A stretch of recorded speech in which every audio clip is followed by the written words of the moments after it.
There was blood in the water. It swirled slowly down the gentle current as it leaked from the cuts on my thigh and side. I stood knee-deep in that dark estuary. Small green bodies and various appendages bobbed and dipped like some macabre synchronized swim team. I was bent over, bracing myself in the long heft of my axe, panting through my mouth in an effort not to vomit from the smell as I stared at the blood, almost mesmerized. I blinked my way out of the stupor and straightened wearily. Grabbing the bottom of my drenched shirt, I began ripping it into long bandages. I knew I had to stop the bleeding, and for now, at least, I heard no more of that horrible giggling. The last of those green fiends was currently bobbing its headless way downstream. What a fucking day.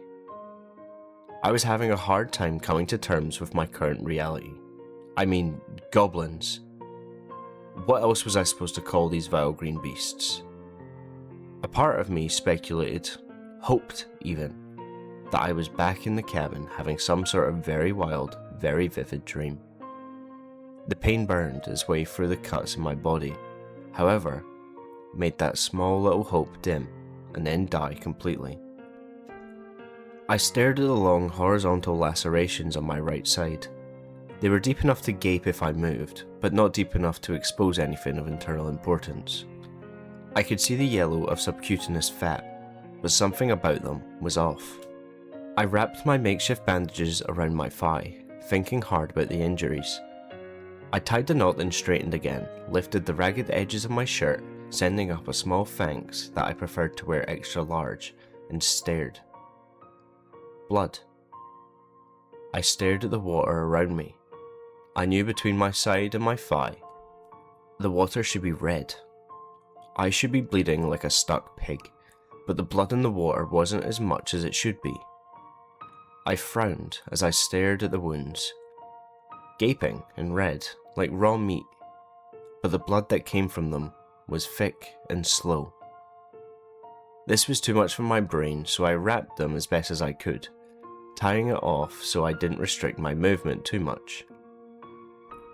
I waded slowly down the stream I had found myself battling in and took a moment to look around.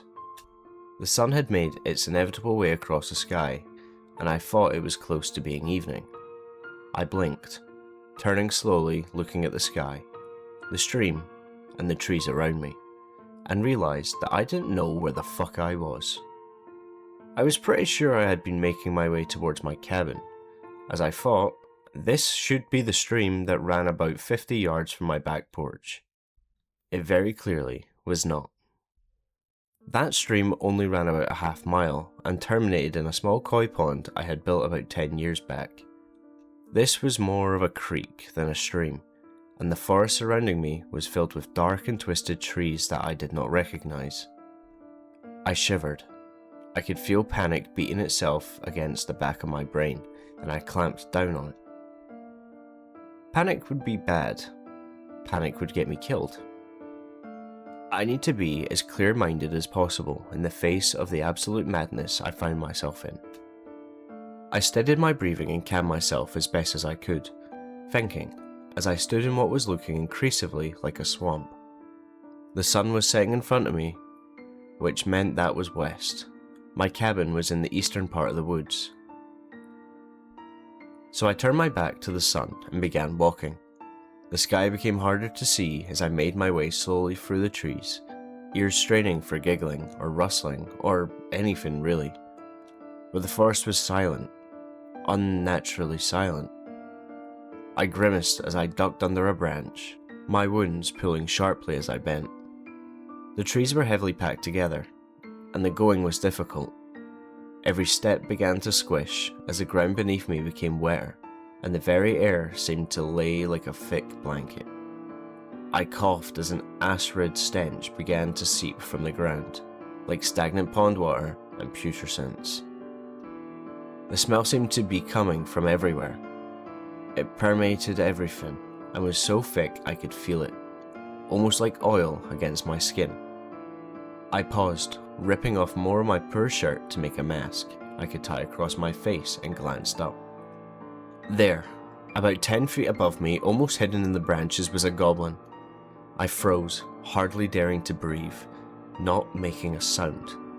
I could feel my muscles began to tighten as adrenaline pumped its way through me at the sight of the thing. I stood staring for a solid minute. It wasn't moving. I could see that its eyes, deep red orbs that seemed to radiate a sick light, were closed. I scanned the trees around me nervously. I began to notice more of the gaunt forms amongst the branches, all of them still, all of them silent. I slowly and carefully turned around to go back the way I came and halted. A wall of densely packed trees blocked my way. Their twisted trunks so close together, passing between them would be difficult for a small human. Impossible for an adult. My brain stuttered as I stared at the impenetrable wall, and something began screaming in the back of my mind. I blinked and came to the slow and painful realization that hanging off of those trees were large, pulsing sacs, so deep a green they were almost black. They bulged grotesquely as some sort of vines, or perhaps veins, were worming their way around the outside of them, slithering just under the surface. I also realized that the forest was no longer silent, and I could hear the awful sound of liquid shifting, of things slithering and oozing, of a sick creaking, as if the trees around me were alive and breathing. The world began to spin around me. I could feel cotton stuffing its way into my brain, numbing me to the terror that threatened to leave me screaming on the ground. I closed my eyes.